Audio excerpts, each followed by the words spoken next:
Hola, ¿cómo están? Bienvenidos a otro episodio del Latido. Hoy Nancy y yo vamos a hablar sobre ah, las tragedias que pasan cuando hay un conductor ebrio. Am, Algunos de los casos que hemos visto tienen que ver con tragedias que pasan cuando una persona decide conducir un vehículo bajo el estado de ebriedad. Y vamos a platicar un poco acerca de la dinámica que pasa cuando una tragedia así sucede y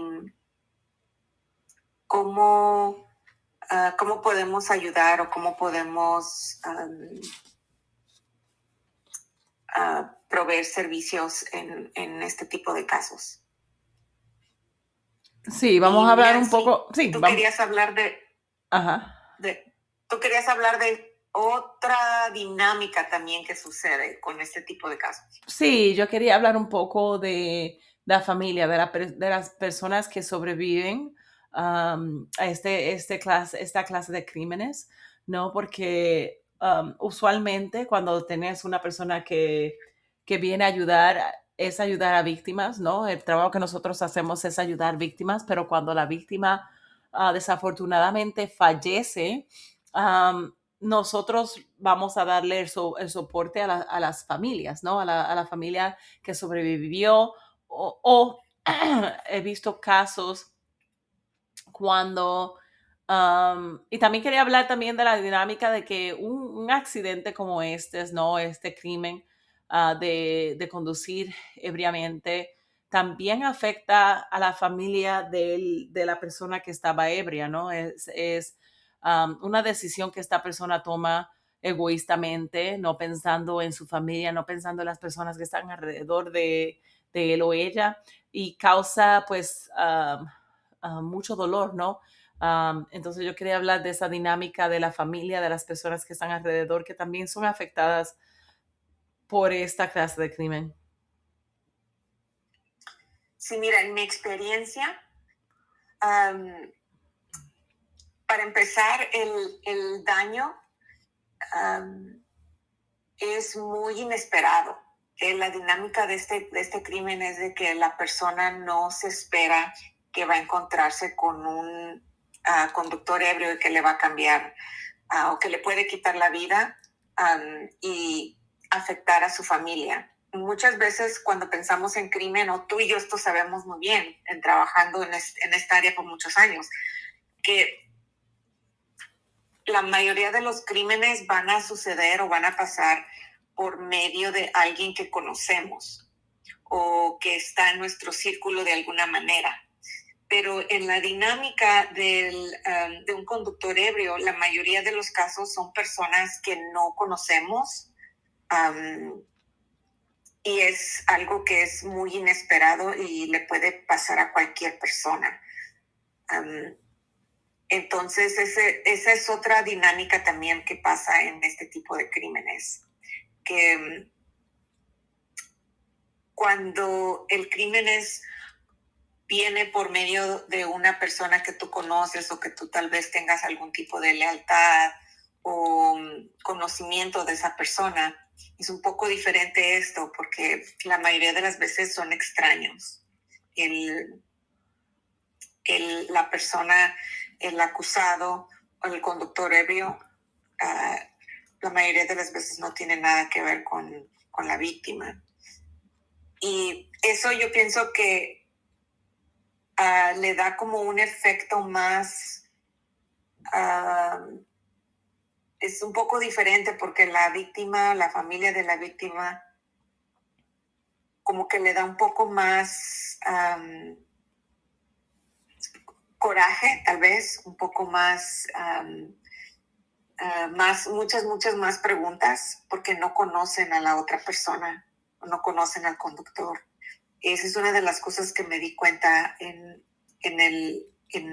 los casos que miré trabajando con este tipo de crímenes. Cuando Que, cuando hablas de preguntas, ¿tienes algún ejemplo? Ejemplo de las preguntas que tienen la familia cuando su pariente ha sido atropellado o asesinado por una persona ebria? Sí, alguna de las preguntas, por ejemplo, es, am, am, es sobre si la persona ha tenido un historial de conducir ebrio Ujú. o conducir ebria. Am, Esa es una de las preguntas que sale, es si es la primera vez, si esto ha pasado antes. Y desafortunadamente, a pesar de que se ha avanzado en penalizar este tipo de crimen, aún así siento que las leyes como que no le dan a la víctima la misma, la misma consecuencia, por decirlo así, de, por ejemplo, un homicidio. Porque el, el efecto es igual, en el sentido de que la persona o la familia pierde a un ser querido Sí. permanentemente. Pero la ley no lo trata siempre con la misma, ¿Intensidad? no, exactamente, la misma intensidad, la misma consecuencia Ujú. que por ejemplo, ¿Algo un premeditado? homicidio. Ujú. Y eso también es algo que es muy difícil de aceptar para las familias. Ujú. Um, y es muy, muy difícil también de explicar. Tú, como la persona que estás ahí para ayudarlos, es muy difícil también poder explicar cómo es que la ley funciona, en el sentido de que si esta es la primera vez que la persona ha sido ¿Arrestada es o? Ujú. arrestada o metiéndose en problemas por conducir ebrio, o si es la segunda vez, o si esto ha pasado antes. Um, las leyes varían un poco y también varían de estado a estado. Hemos hablado de eso también varias veces en nuestros episodios, cómo las leyes cambian o son diferentes dependiendo en qué estado estás. Ujú. Entonces, las leyes aquí en California son un poquito más estrictas y un poquito más avanzadas, pero aún así es difícil, muy difícil trabajar con las familias, las víctimas de este tipo de crimen, porque la ley aún así no en veces es suficiente para poder darles un tipo de, de justicia por la pérdida de un ser querido. Ujú. Sí, es que no lo tratan, yo creo que es porque no lo tratan como algo premeditado. Hay veces que lo tratan como si fuera un accidente que ellos provocaron por estar ebrios y no es no está en el calibre de una persona que piensa matar a otra, ¿no? Que tiene un plan. Entonces, yo creo que las leyes tienen que tomar un poquito más este crimen un poquito más con seriedad, porque la persona que decide tomar y conducir está tomando cartas en sus manos, ¿no? Porque ahora ellos saben que no tienen la capacidad para estar conduciendo y saben que pueden tener un accidente y que es más riesgoso que puedan tener un accidente, que no es algo que no vaya a pasar, ¿no?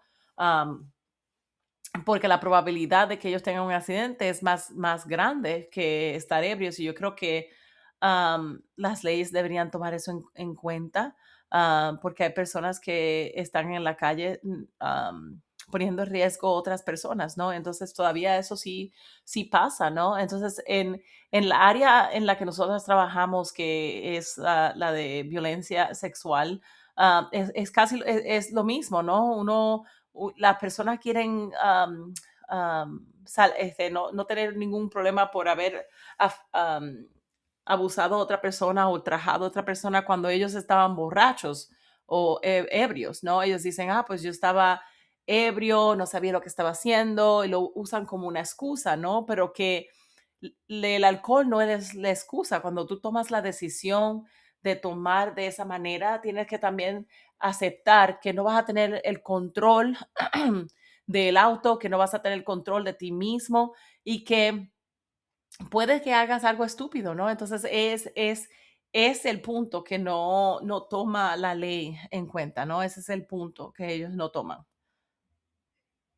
La palabra que me gustó que usaste es la palabra decisión. La Ujú, persona toma una decisión. Toma la decisión de consumir alcohol.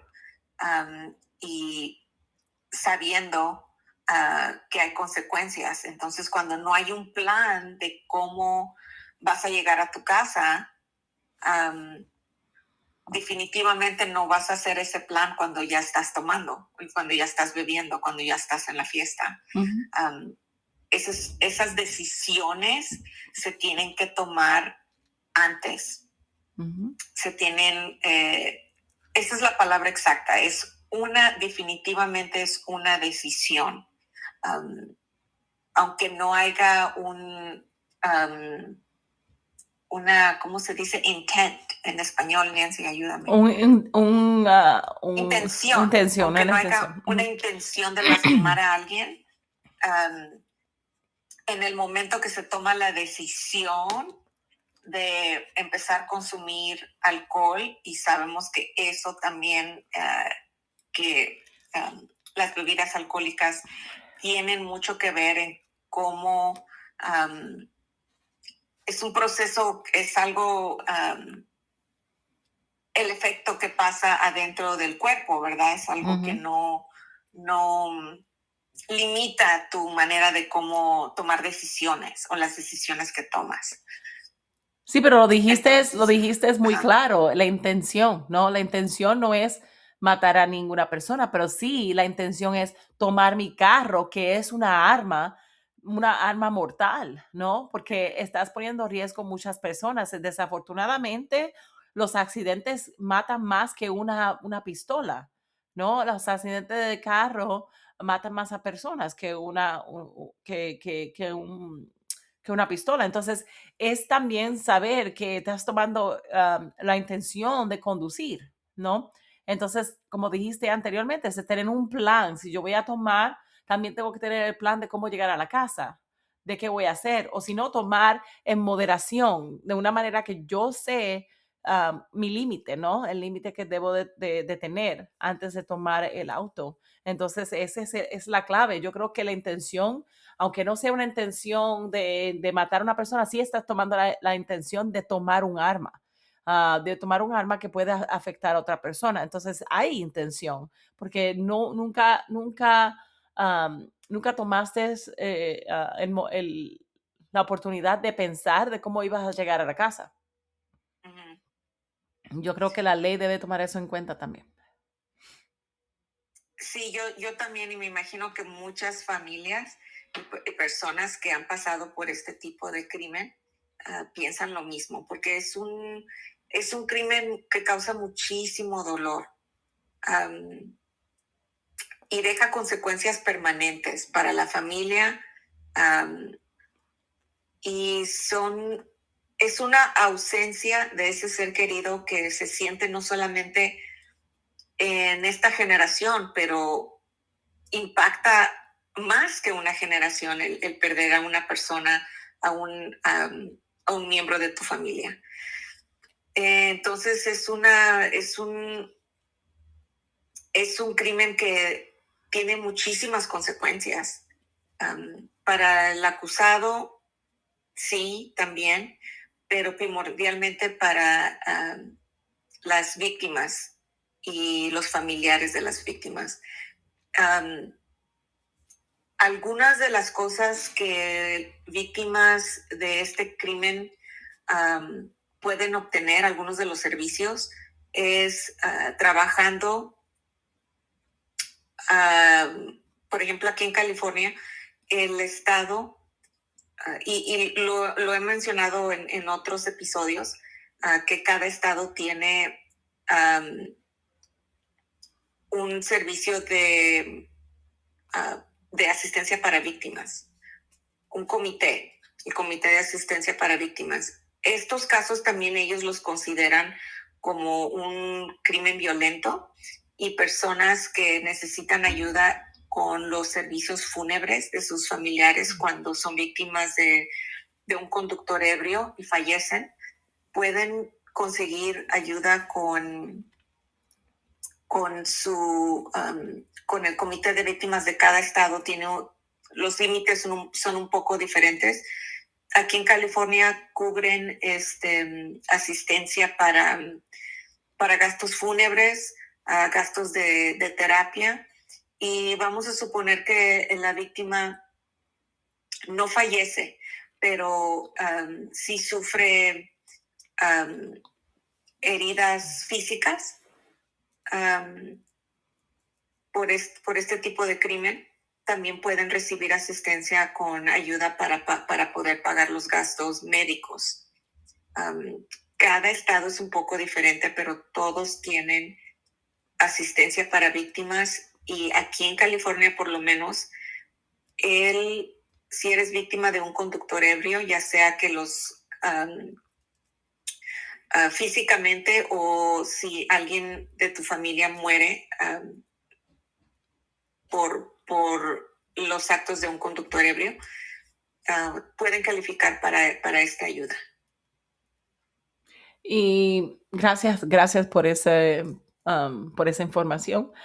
Quería también decir que yo no he trabajado en estos casos, ¿no? No sé la dinámica de cómo funciona, pero sí he visto um, familias de las personas que cometen crímenes y cómo afecta a esa familia también, ¿no? Y es importante decir esto porque hay veces que las personas sobrevivientes de las víctimas, ¿no? La persona que sobrevive, am, y está enojada porque perdió al ser querido, o, o alguien lastimó al ser querido, trata de buscar venganza en la familia de la persona acusada, ¿no? Del acusado o la acusada.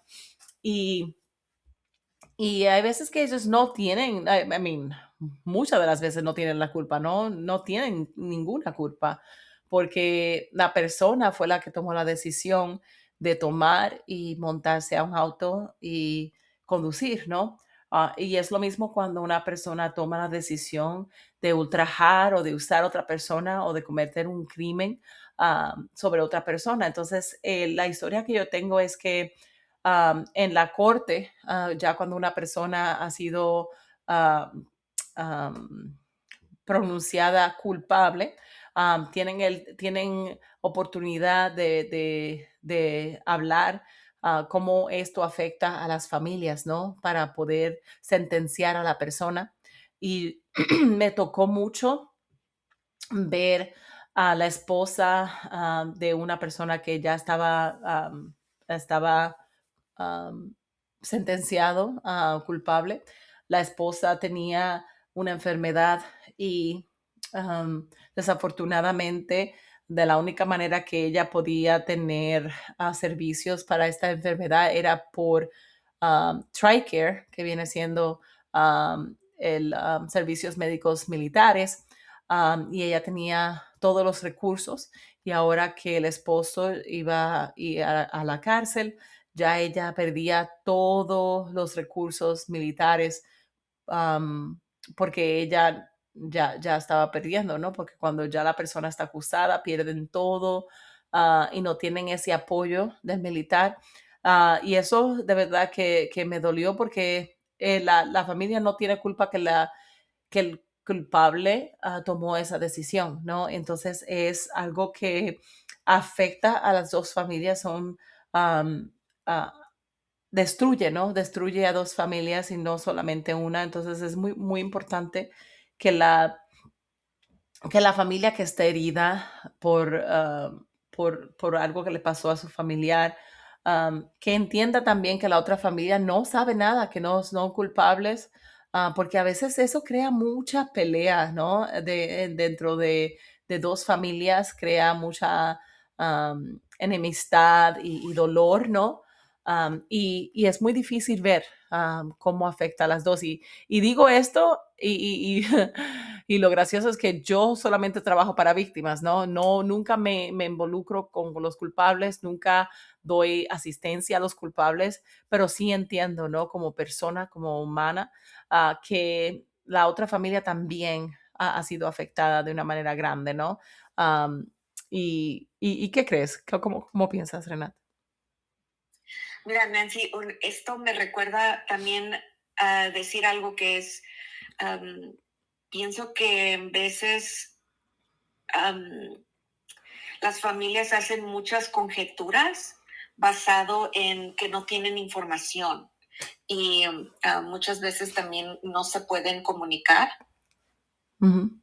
entonces no saben, no saben um, lo que lo que en realidad está pasando, cómo fue que pasó. Me acuerdo de que yo tuve un caso hace mucho tiempo um, donde cuando el acusado se levanta a dar um, Declaración. sí, su declaración, um, él le dice a la familia que desde el principio él quería hablar con ellos, pero sus abogados le decían que no era buena idea y, y tomó esa oportunidad para um, explicarse, para pedirles disculpas. Um, y cuando terminamos ese caso, me acuerdo que la familia de la víctima, muchas de sus preguntas fueron, um, fueron respondidas o fueron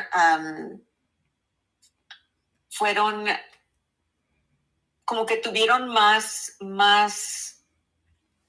al escuchar la información que pasó durante todo no solamente el acusado, pero la información que pudieron obtener durante todo el proceso, es cuando pienso que todas sus preguntas pudieron resolverse.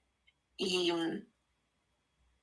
aunque no tuvieron la ley no les da, ¿verdad? Ya lo dijimos anteriormente, con estos casos no los trata con la misma seriedad que, por ejemplo, un homicidio. Pero siento que, por ejemplo, en este caso, la familia en el momento de escuchar a los expertos, a los policías que son los que se encargan en reconstruir la escena del crimen, al escucharlo a ellos, a escuchar lo que decía el fiscal y también el abogado defensor y los expertos que testificaron um, y los testigos que testificaron, como que cuando ya pusieron toda esa información y escucharon todo durante el proceso, eso yo pienso que también les dio muchísima calma o les dio una respuesta. Ujú.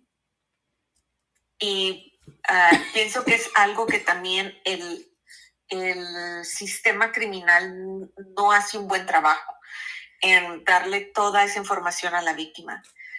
Y hasta cierto punto es importante guardar cierta información mientras la investigación está procediendo, pero hay información que sí se le puede dar a la víctima que le puede dar muchas respuestas y mucha más tranquilidad. Y eso no pasa, como que tampoco es algo que miramos mucho en el sistema judicial, que los fiscales o los policías o los expertos tengan una comunicación abierta con las víctimas. No sé si lo hacen porque no es algo común, pero pienso que si hubiera un acercamiento más entre los expertos, entre los policías, entre los fiscales y las víctimas, hubieran muchísimos menos problemas, porque evitaríamos mucha confusión y muchas preguntas se podrían resolver muchísimo antes de un juicio. Sí, yo creo que a veces es el miedo de no manchar las declaraciones o no manchar el caso, ¿no? Y lo que quiero decir es que no quieren parecer que tienen ¿cómo se dice? Un veredicto ya hecho, que tengan bias, ¿no? ¿Cómo se dice bias? Quieren que el caso sea completamente limpio, ¿no? Sin tener que dar información que quizás no está lista para salir a la luz. Entonces, yo creo que es miedo lo que causa esa separación y ese encierro, por no decir algo que no se deba decir, que puede que afecte el caso de alguna manera. Y también es lo mismo cuando dos familias quieren de verdad hablar y no pueden porque están en casos opuestos. Uno es el acusado, el otro es víctima y no quieren, como dije, manchar el caso o causar que el caso sea tirado, ¿no? Entonces yo creo que es miedo de que algo se diga que no se deba decir, y eso Sí, causa ese dolor, ¿no? sí, yo entiendo. La manera que yo lo podría explicar es, por ejemplo, cuando le tienes que explicar algo a un niño, Ujú, no le tienes que decir todos los detalles, ujú, pero sí se lo puedes explicar de una manera que sea apropiado. ujú, ujú, Y siento que no hay suficiente entrenamiento y capacitación en el personal judicial para poder explicar o tratar muchas veces con las víctimas. Yo creo que Y también es, a mí me Renata. gustaría muchísimo Ujú. que ellos recibieran ese tipo de capacitación para poder comunicarse mejor con las víctimas que ellos miran en sus casos. Disculpa, Renata, yo creo que también es porque ellos piensan que nosotros, como, ah, ¿cómo se llama? Abogacía, ¿no? Como personas que hablamos por ellos y estamos ahí, entendemos lo que está pasando y estamos supuestos a explicar todo. Yo creo que por eso es porque crearon en la posición que nosotras estamos, porque ellos piensan que cuando una persona tiene a otra que lo apoye, que esté ahí, que entienda un poco de lo judicial y lo que está pasando, que es es nuestro trabajo, preguntar esas preguntas a las personas que están alrededor y después responderlas de una manera que ellos puedan entender. Yo creo que le diste bien al problema, ¿no? Entonces, yo creo que am, a nosotras mismas nos ha pasado que nosotras preguntamos cosas y no nos quieren dar las respuestas, entonces nos frustra, ¿no? Nos frustra de que no podemos darle una respuesta mejor a ellos, am, pero nos dejan, nos dejan en el aire para tratar de ayudar a una persona o darle información y a veces no la tenemos, ¿no? Sí, eso es cierto, Nancy, y sí es difícil.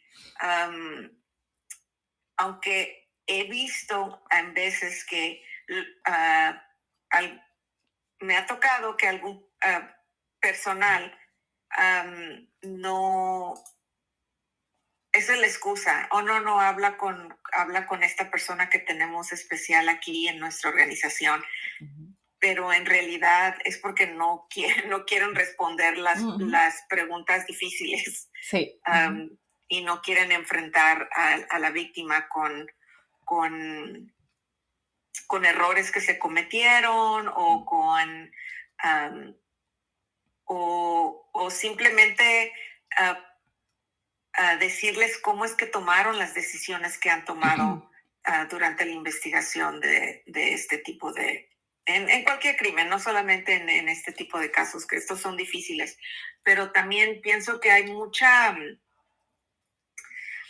enfoque, especialmente en los fiscales, de tener una imagen impecable del número de casos que ganan. Sí, absolutamente. contra el número de casos que pierden. Am, Muchos de ellos están muy, muy enfocados en tengo que tener 90% de casos ganados. Sí.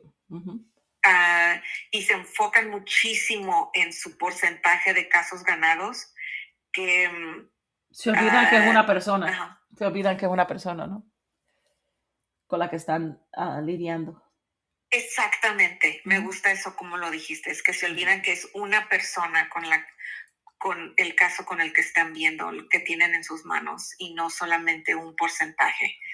Ujú. Y sí me gustaría ver que cambiara eso el sistema, que las víctimas, los casos de víctimas no son un porcentaje. El daño que pasa es un daño real y las preguntas y las decisiones que se tienen que tomar o que les dejamos a ellos, que les damos esa, ¿cómo se dice? Esa confianza Ujú. de que van a hacer lo correcto, y en ese servicio público que están dando a las víctimas que lo tomen con una seriedad, independientemente de estar tan enfocados en el número de casos que se ganan. Y con eso digo, amén, de verdad que sí, porque lo he visto muchas veces cuando ellos piensan que es solo un número o hay muchas personas que no reportan lo que ha pasado porque quieren que el número sea bajo, entonces no tenemos esa, una amplia visión de lo que está pasando o no entendemos exactamente los números realmente porque ellos no quieren, ¿no? Ellos no quieren tener ese número tan bajo, entonces es difícil, de verdad que sí.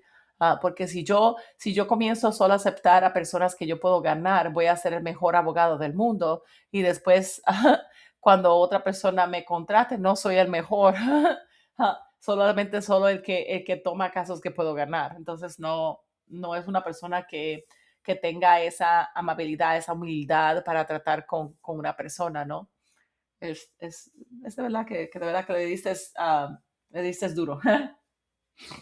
Sí, es que es algo que pienso que es frustrante para nosotros porque sabemos la razón Ujú, verdadera ujú, y las víctimas no necesariamente, y nosotros estamos ahí como para tratar de mitigar. sí, y hacer el golpe un poco menos doloroso para ellos, pero Ujú, hay problemas que se tienen que arreglar en el sistema para que en realidad podamos ver um, un cambio más radical o um, un producto o un servicio a la víctima que es mucho mejor que el que tenemos con el sistema que tenemos ahorita. Y, y sí, eso es lo que en veces es muy frustrante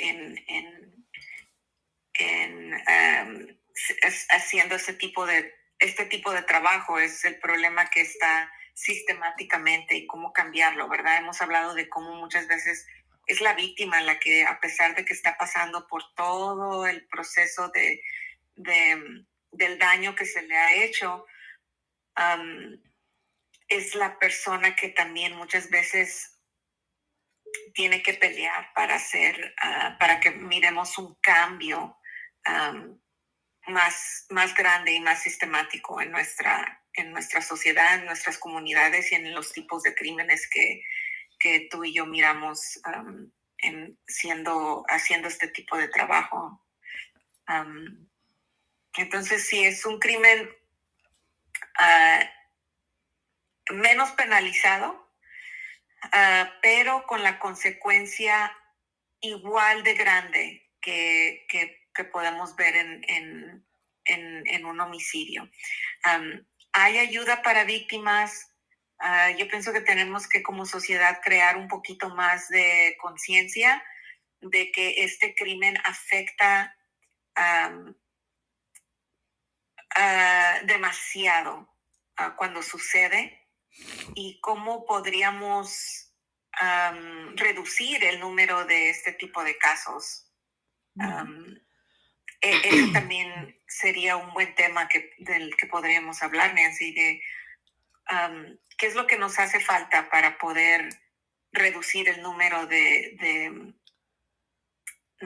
homicidios por conductores ebrios. Yo creo que la respuesta es muy fácil. La respuesta es tomar, ¿cómo se llama? Conciencia y tomar una decisión más madura, ¿no? Una persona que va a tomar, debe tomar responsable y también tiene que pensar cómo va a llegar de un lado a otro. Y por eso es que han creado Uber, han creado Lyft, han creado tantos apps, tantas redes sociales donde puedes conseguir alguien que te lleve de un lado a otro.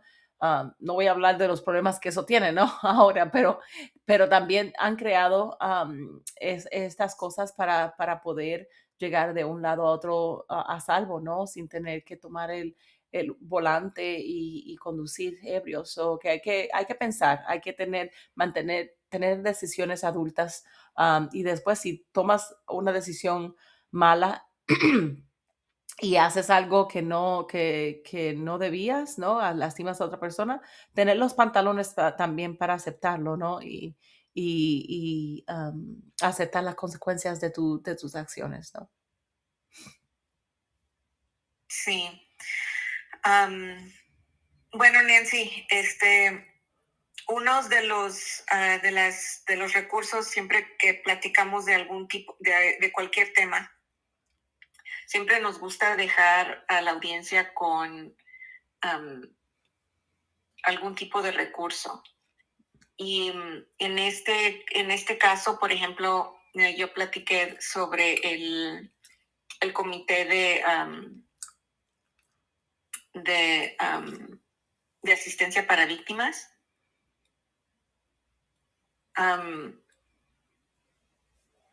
Y es un buen recurso si algunas de las personas que están escuchando esto han sido ellos mismos víctimas de un conductor ebrio, o si alguna de sus seres queridos han sido víctimas de un conductor ebrio.